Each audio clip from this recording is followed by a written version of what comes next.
Hello, on the fly. Michael here. And of course, I will explain this costume in a minute, but I also want to say that this is going to be a talk on educational philosophy, a transdisciplinary approach, and it's going to be about introducing a sketch to and a mapping to as I'm trying to figure it out myself.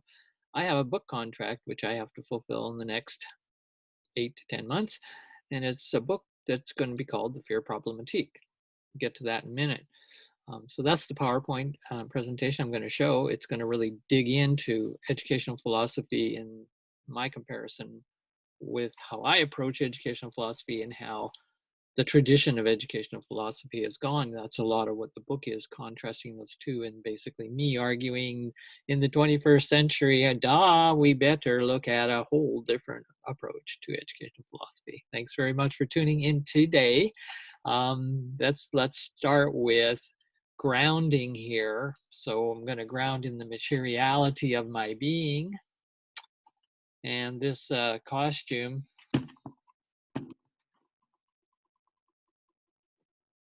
yeah, I always wanted to be on stage modeling. So working at this is the new work I'm just doing, a volunteer at the Nanaimo Innovation Academy here in Nanaimo, BC. We just moved here a couple months ago, and I made this connection with the director, founder of that program, Keely.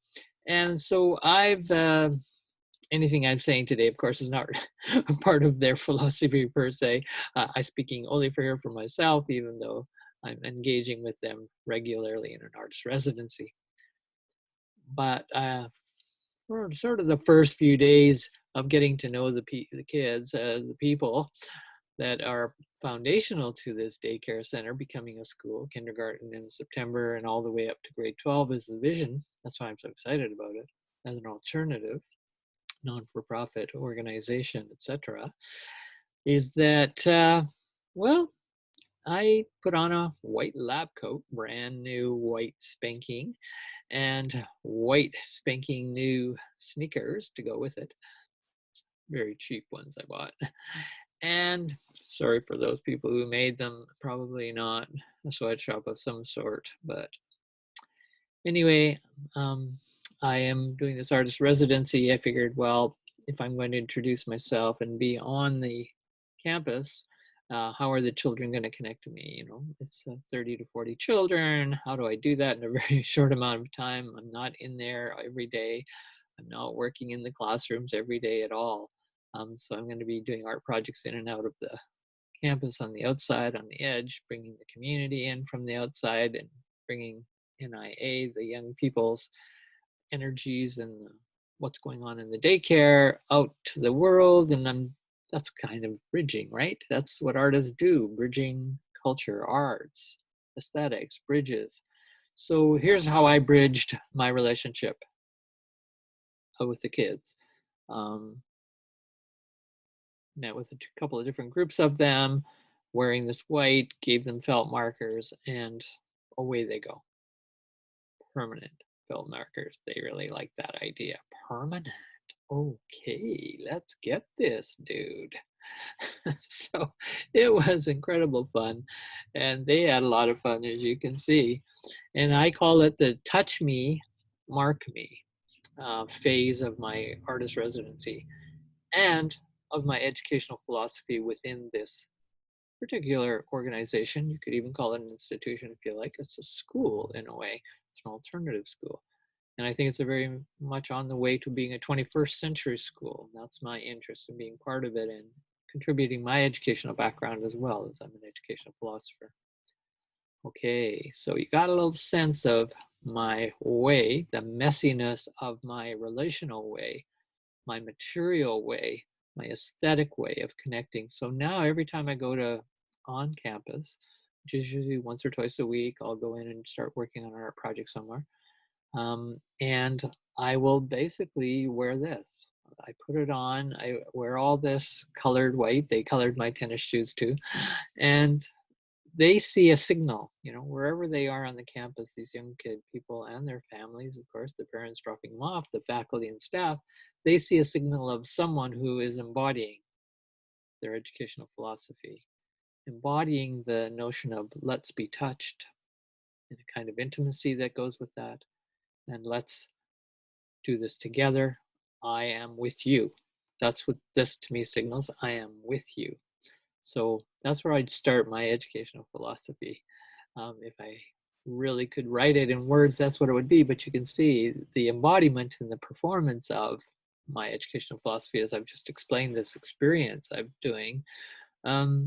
It's much more rich and real. Okay. So all that said, I want to now move into the PowerPoint presentation very shortly. And that really is the expression of a lot of deep thought, a lot of reading, a lot of study. Didn't get interested in education per se until 78, 79. I had already done another degree and a couple of degrees, diploma degree in sciences, ecological, environmental, wildlife biology. But became a big switch when I wanted to work with education. I figured that's where the world needed a lot more help. I could do more in education than I could in the environmental ecological movement and the kind of work I was doing as a professional and a biologist. So back in early as 1983, I began to write on education. So I'll get to that in PowerPoint just to let you know. It's a long time. Really started reading education, alternative education, etc., critical education. So 83, you can see we're talking 40 years plus, more or less. And that is now culminating in my latest book project, The Fear Problematique, which again, I'll walk through how I think I'm going to structure that book, even though I've written a proposal, and I'll show you some bits of that proposal for that book project. I just want to say that this is how I process, this is how I learn. I'm engaged. I love to exchange with my viewers, audience, learners, teachers, others, peers. And that's, again, the relational aesthetic, the relational paradigm and philosophy that's behind my work so much. So, with no further ado, let's go up to screen share and see if I'll be successful bringing up my PowerPoint for you. Okay. So the new book proposed in 2020, I wrote it for a series called Studies in the Philosophy of Education by intellectual, I've just forgot what IAP stands for in the moment. It's been a while. Anyway, you can look it up. They're a really important publisher out there. I think it's something Age Publications. Okay, the book title, working title, is The Fear Problematique, Role of Philosophy of Education in Speaking Truths to Powers in a Culture of Fear. Kind of says it all. It's a long title. Let's move into some of the detail. The author, with over 3 decades of focused research on fear and fearlessness and 45 years as an emancipatory educator, so 45 years, some of that was very informal. I hadn't had my educational degree, but I was already doing quite structured educational processing experiences, especially with nature and children.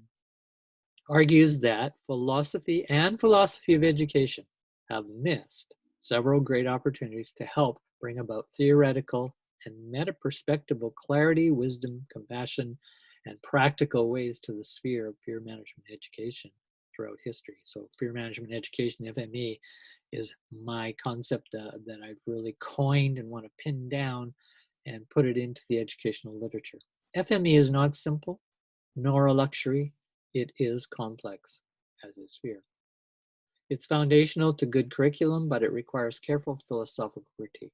This book embarks on a unique, remarkably transdisciplinary understanding of the fear problematique and how it can be integrated as a pivotal contextual reference for assessing the best way to go in education today and tomorrow.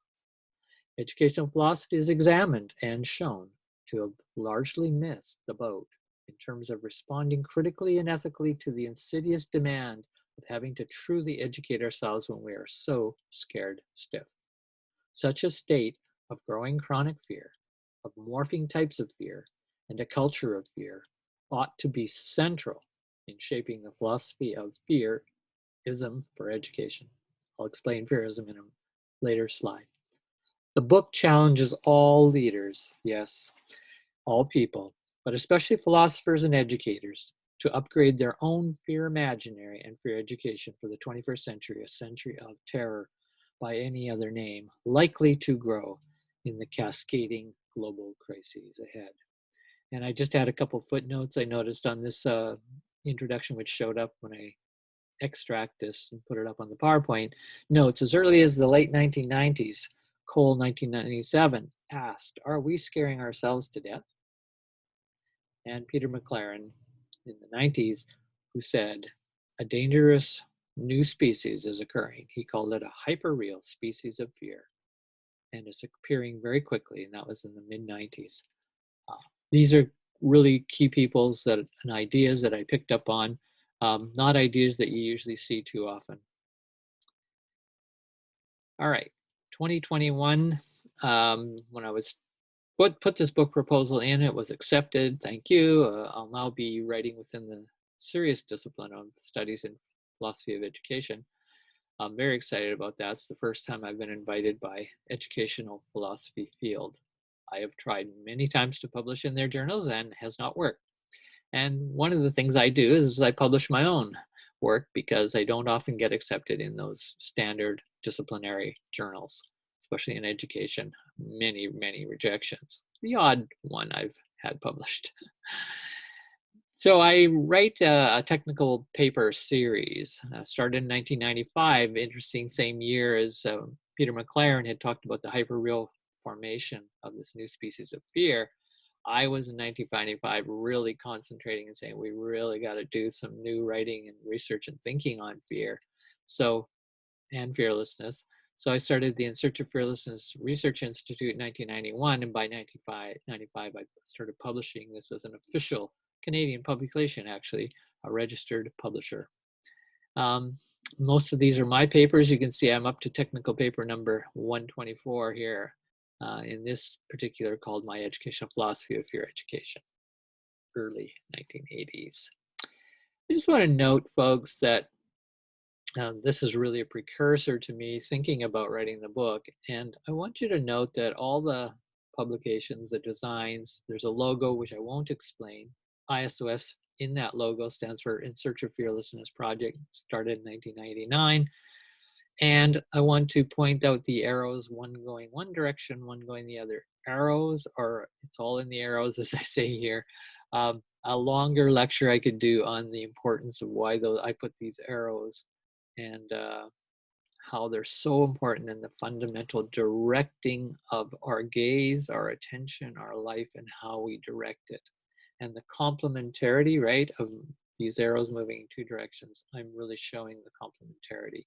You can also see there's a bit of Taoist symbol there of the yin yang in my logo, although it's a logo about a sacred warrior shield is what that actually is. All right, let's move on. I'm going to do a little history because this is how I got into, I told you I got into education, got my degree in 1980, completed a bachelor of education after degree, and then got into teaching. I met my first wife at that time. She was also an educator, and we both got teaching jobs 1980 to 82. At that time, I retired from public education, more or less. And I wrote my first writing on an educational philosophy book. What I'm basically saying is I haven't written an educational philosophy book. In all these years I've been interested, as you can see. And it was called Appropriate Education. I think the subtitle was Education as If Human Beings Matter. It was a spin-off from E.F. Schumacher's book on Small is Beautiful, Appropriate Technology as If Human Beings Mattered. A really important book in the 70s. Influenced me, a Buddhist perspective, to environmental ecological issues of the day and energy and economics, Wonderful. Small is beautiful. E.F. Schumacher. He also started an educational movement, and there are some E.F. Schumacher schools around, which I was looking into at the time because I was really studying alternatives after I dropped out of the public system and was quite frustrated with how they handled my thinking about educational alternatives, and we clashed, to say the least. Second point here is I actually started a book proposal on educational philosophy in this time period. Because I've been reading so many different people's, and especially in ecological, environmental, outdoor education, alternatives, etc., and other education philosophers of many kinds, many different disciplines, East West, a lot in the deep ecology movement at the time, and so on. And so I thought, wouldn't it be interesting to put a book proposal together and write a book on education, like kind of alternative educations for the future? I think was roughly my title or something like that.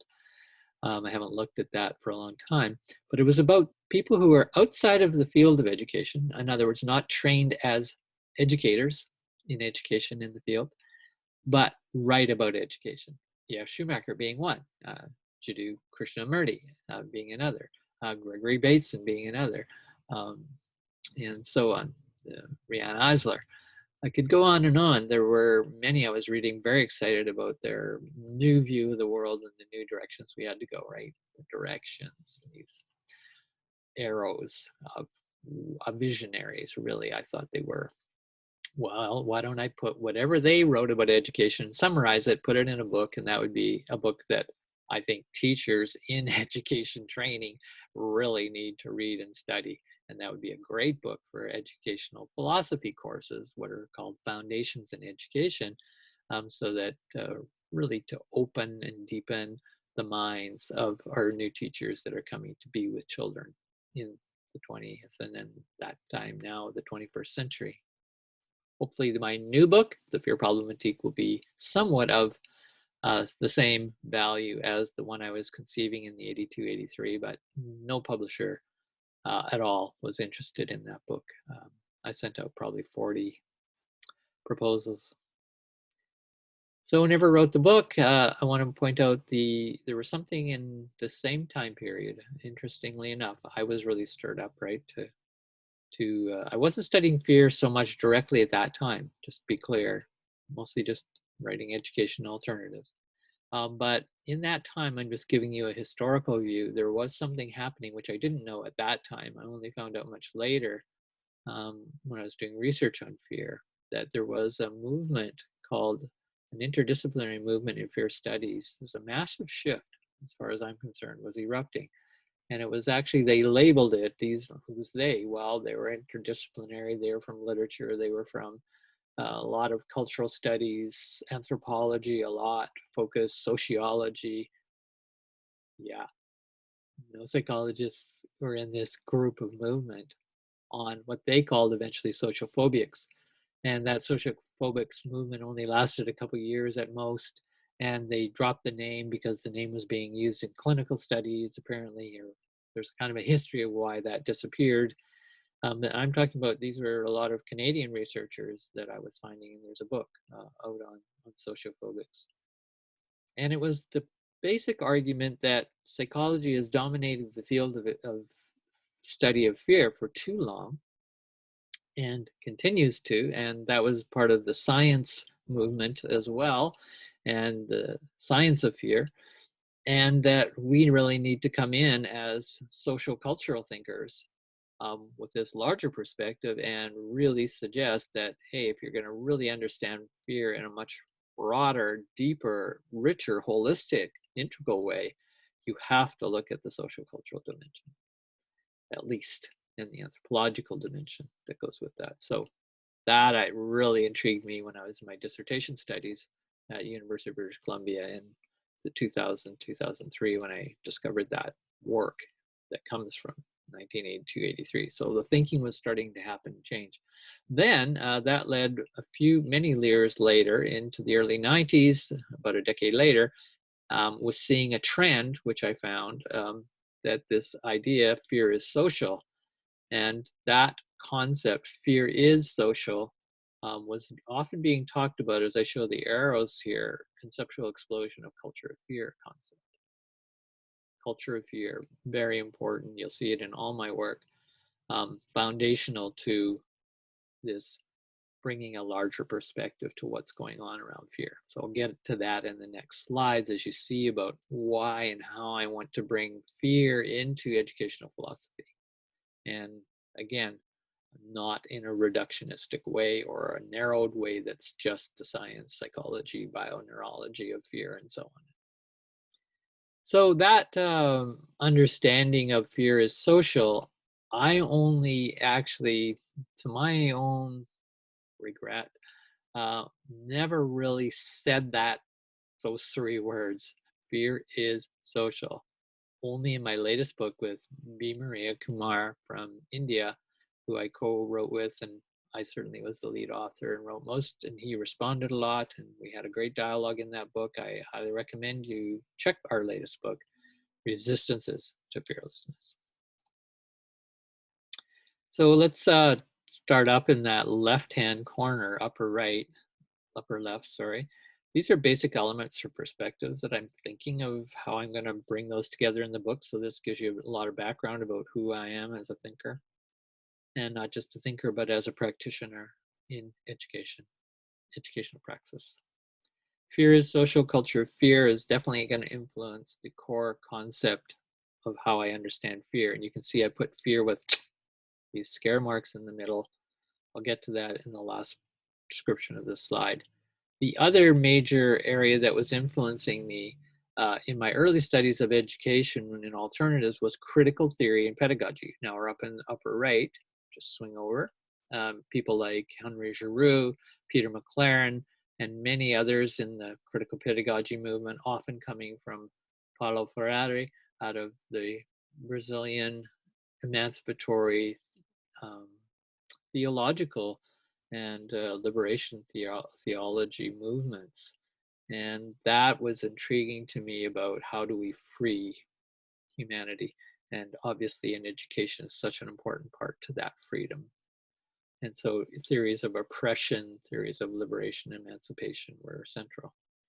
So I am still very much involved in critical theory and pedagogy, and that also comes out of the European traditions of the Frankfurt School of Critical Theory, and its many branches and variations since, but fundamentally a critical theory that there's something wrong with the world, and it's not, quote, fair, it's not equal, it's not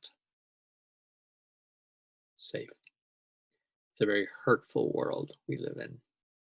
Now let's go to the lower left circle.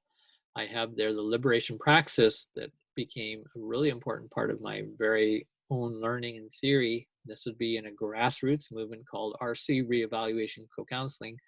And I later, with Barbara, my partner, at the time in the 90s, started calling it liberation peer counseling, and I was a teacher of that for decades. So I had, 15, 20 years of experience teaching and learning that theory and work. Harvey Jackins is the founder of Reevaluation Co-Counseling, a long history there you can look up. I still, to this day, Barbara and I just started another RC fundamentals class just this last few months ago, and find it very good for getting the kind of attention on our distress and the oppressions that influence us every day so that we can really be in our true inherent nature. Again, that's a theory of liberation and oppression.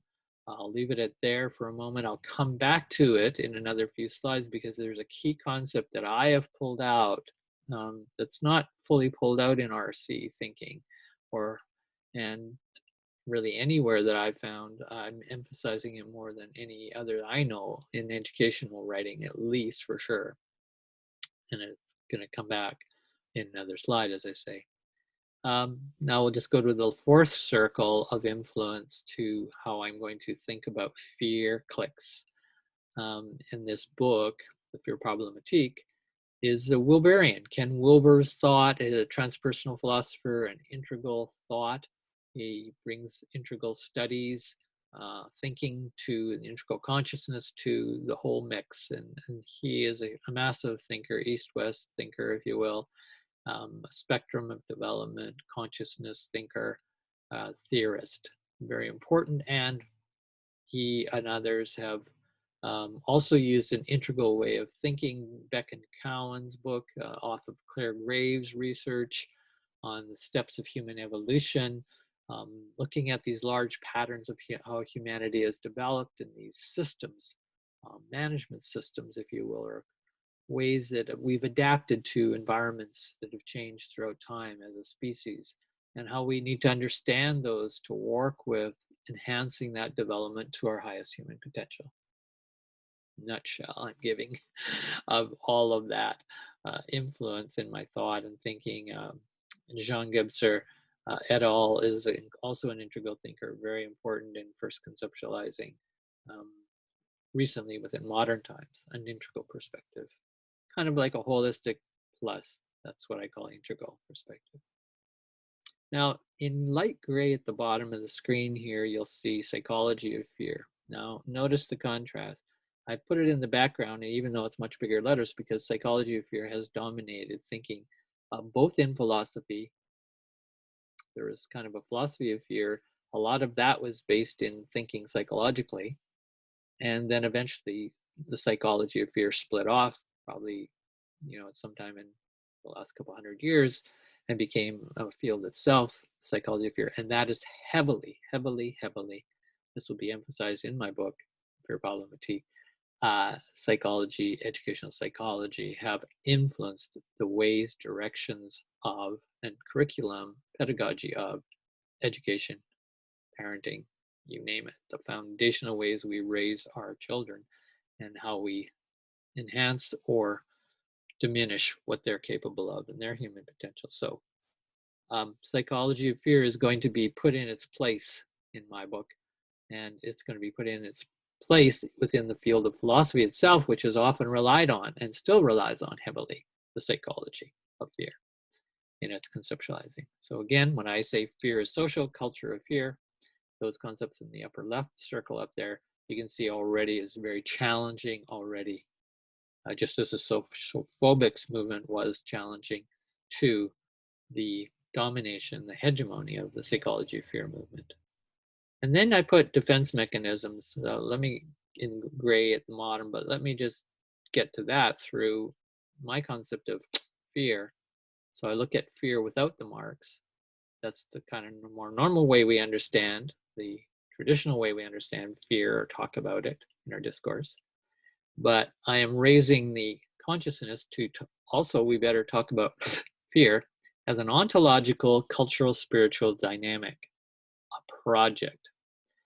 And that's why Fear Problematique is about the fear problem, capital F, capital P, what I've also called in the past a fear project. And the In Search of Fearlessness project was a counter-hegemonic movement, a resistance to the fear project that I see dominating our ontological, cultural, spiritual dynamics of everything that humans are involved in. Culture itself, the social world, steeped in the fear project, which the fear project, do you want to put it in more defense psychological language, and that's what I did here in the red, equals projection, the psychological projection. If you wish to reduce it to that, that's not where I come from, but it's part of a projection. Yes, it is. That's where we, project reality onto the other, our shadow self. That which we don't want to own is away, something inside of us. From the dark, the shadow, as Carl Jung might say, or Ken Wilber, etc. And that projection is a defense mechanism for protection. So that's straight Freud, really, in that summary. Freud being, again, primarily, not totally, stuck in the psychology of fear. Okay, we move on to now add a few components again that are influencing my book. And I'll wrap up this video pretty quick here. I'm going to just look at the educational philosophy tradition at the top part of the slide with the pink background. What about the educational philosophy tradition? What's happened to it? Remember, we got a philosophy tradition, which is very ancient, going way back, east, west, wherever, north, south. And then we got education people, thinkers, and some of those philosophers who wrote about education coming out of that. Jean-Jacques Rousseau would be just a classic example. John Dewey, the modern, you know, 20th century philosopher of contemporary out of America, great influence in education, educational philosophy, and how we actually run and have run progressive ideas in education. Of course, very controversial. Those who think anything progressive in education is bad, immoral, etc., the ruin of society.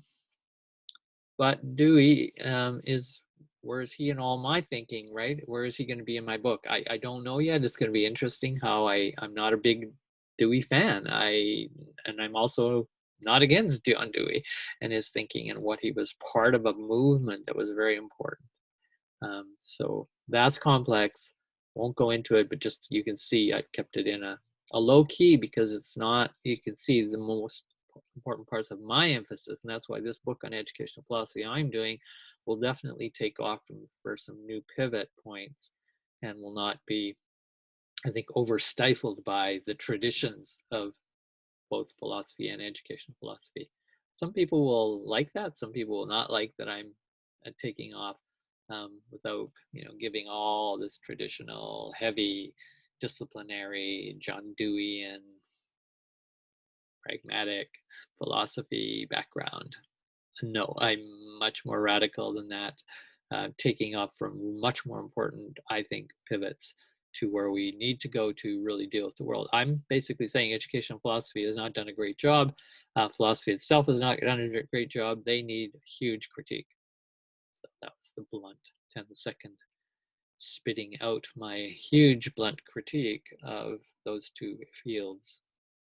But let's go to this circle here, why I've emphasized it. That's still remaining the RC, Reevaluation Co-Counseling, Harvey Jackson's theory and praxis.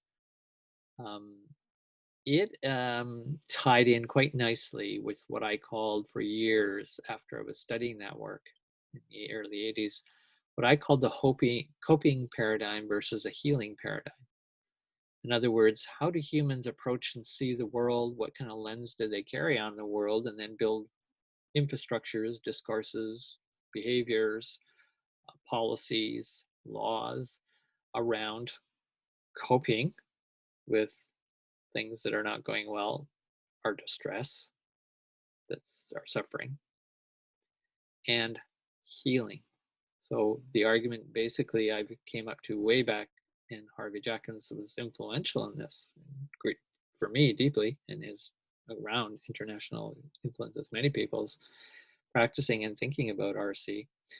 Again, you won't hear about it because it's such a grassroots movement. It's so contra our normal ways of thinking about the paradigm of our world, because he says that we can heal those hurts. We can heal past, go beyond coping to healing, and that healing would be a path of liberation from oppression. That's kind of the nutshell version of RC theory.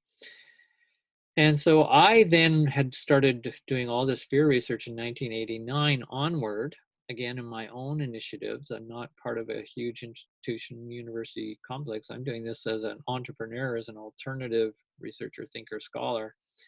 And I'm studying fear and connecting it with fearlessness, connecting with what I saw in the literature on the study of fear across many traditions, especially a lot of the sacred wisdom traditions, a lot of the major religions. There was always a writing about fear versus love. Very interesting. And then it didn't take me long to think about, they're talking about a fear paradigm versus a love paradigm as a way to approach the world, and be as an individual and as a collective, as a social. And I said, well, that's analogous with and overlaps with intimately a coping paradigm versus a healing paradigm. So that's where RC theory and what I turned into liberation peer counseling eventually, all of those experiences, and I've had thousands and thousands of hours teaching and learning and healing with using those theories. This is not abstract thinking, folks. And I'm not some kind of philosopher who comes along and has all these great ideas and this great systems theory. I do have a huge system that I will bring into my work on the Fear Problematique book and educational philosophy, but it is one that is deeply steeped in my practices. And so not just a thinking book, right? It's not an abstraction of wonderful, intelligent, brilliant thought, because I think that will not get us very far in the world if we don't practice what we teach, what we think, and put it into practice, test it, and correct it. That's what Praxis is about, having theory and practices interacting in a loop of feedback to improve what we do. That comes from the emancipatory critical theory traditions, and I stick to that. I think it's very important. All the people I've cited here that influenced me stick to that more or less as well. All right, so that's that core there. You'll probably remember that. And on to the second last slide here. I added in the last while, I'm not even go to the history, it would take too long to describe my investments and interests in all of these areas, but I'll just list them really just for the purpose of time. I'm greatly influenced by existentialism, Becker, and TMT, which is terror management theory. You can see they're in dark black. I'm interested in terror management theory as the social psychology of Ernest Becker's philosophy, a really brilliant, wonderful philosopher of our contemporary time. American, also worked in Canada at the universities here, and no longer with us for a few decades, but his work is amazingly powerful. And of course, fear management education, terror management theory, fear management theory, yeah, complete overlap. I've been writing a lot about the overlap between those two, how they're the same and how they're also different in my theorizing of fear management theory. So integrate a lot of Becker's work and TMT, and then fearism. Up there, philosophy of fearism actually is Adesh Suba, from Nepalese writer, from Hong Kong, philosopher, and him and I have been coordinating a lot and writing, and there's others involved in that movement, be Maria Kumar, as I said earlier, and others. So that is a new concept, fearism, which is an expansion of fear thinking, or the philosophy of fear, out and beyond. So Suba and we connected independently in 2014 because we both independently had come to this idea that fear is not adequately dealt with in philosophy, in the history of philosophy, and then all the other disciplines as well.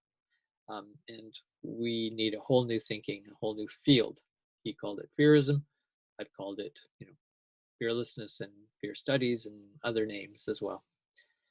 Then we go to Indigenous perspective, and I really mean their worldview. I'm speaking of worldviews, not so much the specifics of cultures and ethnocentric viewpoints of various Indigenous groups around the world and their geographies and politics and contentiousness. That is, of course, there and not to be ignored, but it is not what I focus on in my understanding of indigeneity and Indigenous ways, in the old ways, or the ways that were very in harmony with, in consonance with the laws of nature, the laws of the world. And so that culture and nature had a much, and with spiritual, had a much more integral, holistic relationship. I'm seeking that knowledge, background.